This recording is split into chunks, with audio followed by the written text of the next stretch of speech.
कार्मिक विभाग द्वारा एक कमेटी बनाई गई है अवैधानिक तरीके से, उसके बारे में बात करने के लिए इसका नाम दिया गया है कैडर रिव्यू कमेटी, जो खास करके सचिवालय सेवा के लिए बनाई गई है। और इसके माध्यम से जो है सो हमारे पदों की संरचना में छेड़छाड़ का प्रयास किया जा रहा है। इसी के बारे में आज हम लोग बात करने जा रहे हैं।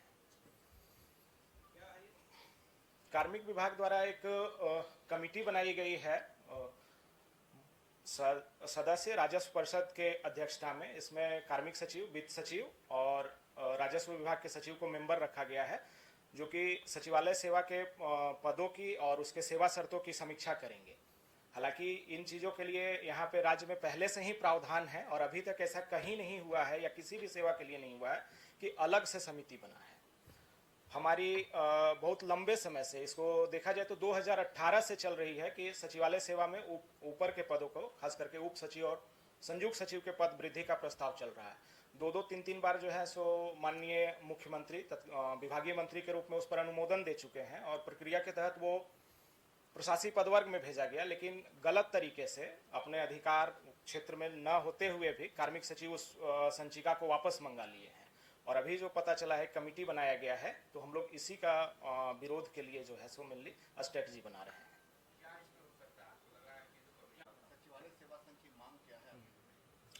तो इसमें मेनली हम लोगों को जो है इस कमेटी को बनाने के लिए जो आधार लिया गया है वो केंद्र सरकार का एक पत्र है 2022 का।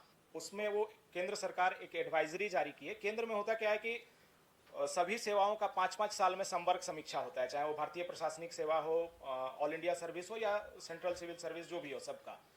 तो उसमें एडवाइजरी जारी किया गया है जिसमें कुछ पॉइंट रखा गया है। उसके आधार पर अभी तक केंद्र में कमेटी ना तो कोई रिपोर्ट दी है, नहीं कुछ हुआ है।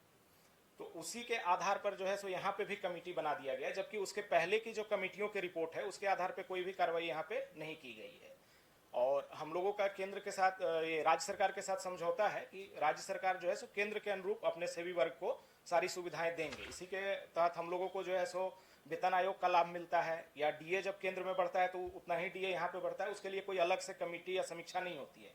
तो होना कायदे से चाहिए था, अगर केंद्र के अनुरूप देना था तो थर्ड सीआरसी जो वहाँ पे लागू है, कैडर रिव्यू कमेटी, उसका रिपोर्ट के आधार पर जो वहाँ पद बढ़ा है उसी के आधार पर यहाँ भी देना चाहिए था।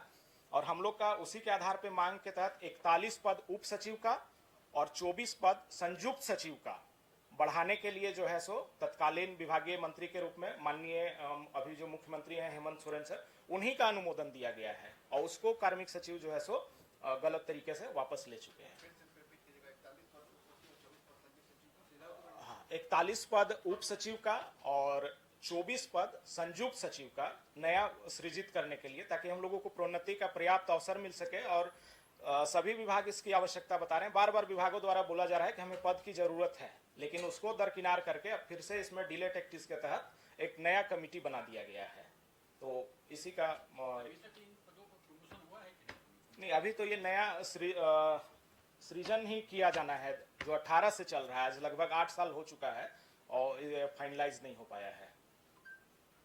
हमारा पूर्व से ये डिमांड रहा है कि हमारी जो सेवा है उसको केंद्रीय सचिवालय के हूबहू रखने के साथ सरकार के साथ एक करार हुई थी, जिसको वित्त के सर्कुलर 660 में जिसका उल्लेख है, जिसके आलोक में हम लोग हमेशा से मांग करते आए हैं कि हम लोगों का जो पद है वो सीएसएस के तर्ज पे ऊपर के पद जो कि प्रोपोर्शनेट नहीं थे, सीएसएस के पद के आलोक में, उसके प्रोपोर्शन के आलोक में यहाँ पर भी हमारी मांग थी, जिसमें कई डेलिब्रेशंस हुए, कई डिस्कशंस हुए, जिसमें तत्कालीन हमारे मुख्यमंत्री हमारे हेमंत सोरेन सर ही के द्वारा 41 और 24 पद पर सैद्धांतिक सहमति दी गई। प्रक्रिया के तहत ये प्रस्ताव प्रशासकीय पदवर्ग समिति के यहाँ फाइनेंस डिपार्टमेंट के अंतर्गत वहां पर उसको पृष्ठांकित किया गया। वहां विगत 1.5 साल तक वहां वो फाइल रही। और मैं बताना चाहता हूं कि उसमें वित्त विभाग द्वारा यह सहमति प्राप्त कर ली गई थी, वित्त विभाग द्वारा सहमति दी गई थी प्रधान सचिव महोदय के द्वारा, हमारी जानकारी के अनुसार, कि अगली जो बैठक होगी प्रशासकीय पदवर्ग समिति की बैठक, उसमें उसको विचारार्थ रखा जाएगा। उसके बावजूद 1.5 साल तक ये मामला पेंडिंग रहा। अब यहां बताते हैं यहां अलार्मिंग सिचुएशन क्यों। कार्मिक सचिव द्वारा एक डीओ लेटर के माध्यम से उस फाइल को वापस मंगा लिया जाता है, जो कि अपने अधिकार क्षेत्र से वो बढ़ करके कर रहे हैं, क्योंकि उसमें विभागीय मंत्री, हमारे सीएम सर, मुख्य विभागीय मंत्री के की सैद्धांतिक समिति थी, तो कहीं ना कहीं वहां पर मंत्री जी का अनुमोदन था, और उसको वापस लेना वो एक over reach of administrative power है, जो कि एक कहीं ना कहीं हम जिस सेवा से आते हैं, हम लोग नियम संगत अपने हर एक मांगों को, सरकार जो भी पॉलिसीज लाती है उसको धरातल पर लाने का या उसको एक स्वरूप देने का काम हमारा सचिवालय सेवा करता रहा है। ये हमारी जो सरकार है उसकी एक नींव है, ये उसकी रीढ़ की हड्डी है सचिवालय सेवा। हम लोग कुछ भी मंथन करते हैं, जो भी हम लोग की नोटिंग्स फाइनल वो प्रारूप कैबिनेट में हमारे सेवा के द्वारा किया जाता है। तो यहाँ पर ऐसा चीज हुआ है जो कि नियम संगत नहीं है। एक तो मैंने बताया कि एक डीओ लेटर के माध्यम से वित्त विभाग के द्वारा वित्त विभाग से फाइल वापस लेकर के मंगा ली गई, ठीक है।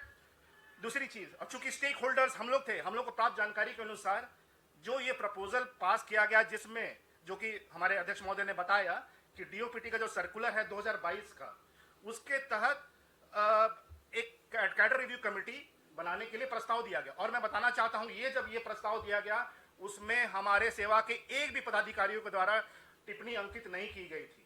ये कहीं ना कहीं घोर अवहेलना है, ये हमारे सेवा के साथ एक बहुत ही गलत हम लोग साथ किया जा रहा है, छल किया जा रहा है। तो ये जो चीजें हैं, 2-4 बिंदु हैं। इसके अलावा भी कुछ बिंदुओं में आपको बताना चाहूंगा कि कार्यपालक नियमावली के तहत नियम 10 उसके अंतर्गत अनुसूची 3 के अंतर्गत ऐसे मुद्दे जैसे पद सृजन और ये सब बिना कैबिनेट के प्रपोजल के आप वहां पर कोई कमेटी या कुछ नहीं कर सकते। इनफैक्ट हम लोग का जो ये प्रशासनिक पदवर्ग समिति उसका जो स्ट्रक्चर है, जिसमें मुख्य सचिव उसकी अध्यक्षता करते हैं, विकास आयुक्त, कार्मिक सचिव, वित्त सचिव, इस कमेटी को ओवर रूल किया गया किसके माध्यम से? एक सिंपल ऑफिस मेमोरेंडम के माध्यम से, एक कार्यालय आदेश के माध्यम से, कार्मिक के आदेश के माध्यम से।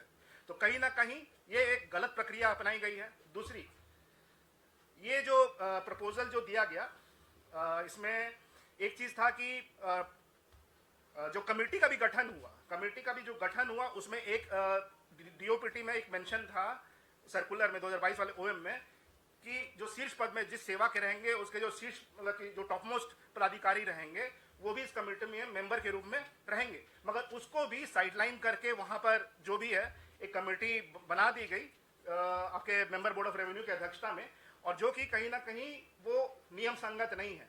तो 2-4 बिंदुओं में मैं यही बोलना चाहता हूं कि चूंकि हम लोग का सेवा हर एक तथ्य और उसकी जांच पड़ताल करके कार्यपालक नियमावली हो, सचिवालय अनुदेश हो, सब चीज की समझ बूझ रखता है, तो कहीं ना कहीं ये नियम संगत नहीं है। इसका हम लोग एक लिखित के रूप में हम लोग देंगे भी, क्योंकि कहीं ना कहीं ये ओवर रीच ऑफ पावर है, क्योंकि हम लोग के साथ बायस किया गया है।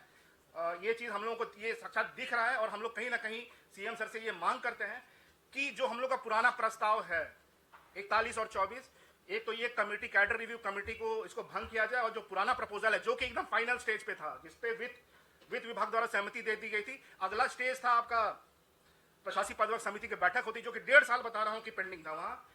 तो उस फाइनल स्टेज में आने के बाद उसको वापस लिया गया, तो कहीं ना कहीं वहां पर प्रपोजल हम लोग का ले जाया जाए